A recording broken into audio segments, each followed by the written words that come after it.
Welcome to One Chemistry. This is 365 chemistry series, inorganic chemistry for you. Here xenon tetrafluoride is there. You have to find hybridization and shape of it.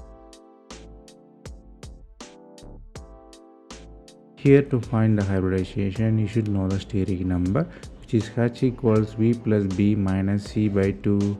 Here valency of xenon is 8 and fluorine atom is 4. So if you substitute in the formula, H gives 6. The lone pair will be H minus B, which is 2. So H6 means sp3d2 hybridization, which is octahedral structure, and 2 lone pair mean should come in axial.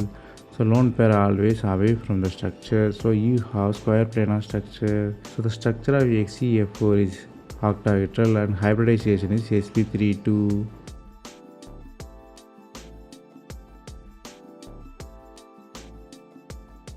That's all from this video.